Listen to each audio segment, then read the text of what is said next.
রাজশাহী বিশ্ববিদ্যালয়ের 4টি হলে কোরআন শরীফে আগুন দেওয়ার ঘটনা ঘটেছে।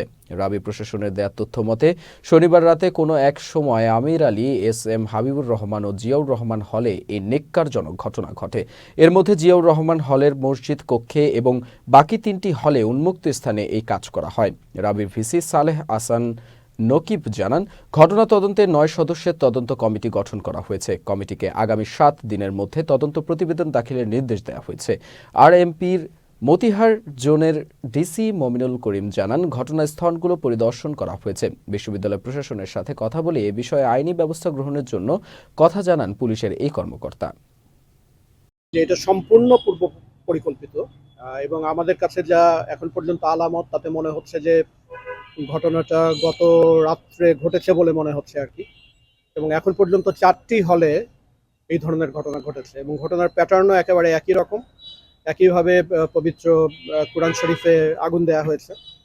তো আমি এটা তো বুঝতেই পারছেন যে অসম্ভব নিচু প্রকৃতির একটা ন্যাক্কারজনক কাজ।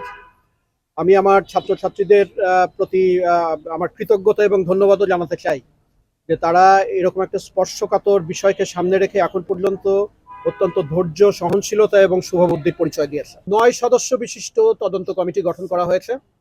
9 জন আছেন এখানে। যেই সমস্ত হলে এই ঘটনা ঘটেছে সেই হলের প্রভোস্টরা এখানে আছেন, প্রক্টোরিয়াল বডির সদস্যরা আছেন, আমাদের মাননীয় উপাচার্য এখানে আছেন এবং আরো যারা এই সমস্ত কাজে উপযোগী আমরা তাদেরকে এখানে সংশ্লিষ্ট করেছি।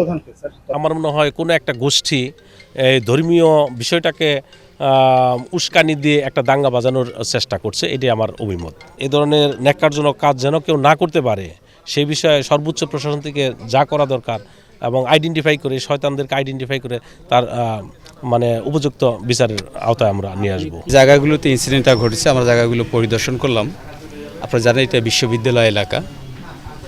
বিশ্ববিদ্যালয় প্রশাসনের সঙ্গে কথা বলে তাদের পরামর্শক্রমে আমরা প্রয়োজনীয় আইনানুগ ব্যবস্থা গ্রহণ করব। আর এটা আসলে তদন্তের পার্ট, তদন্তের পরেই আসলে জানা যাবে।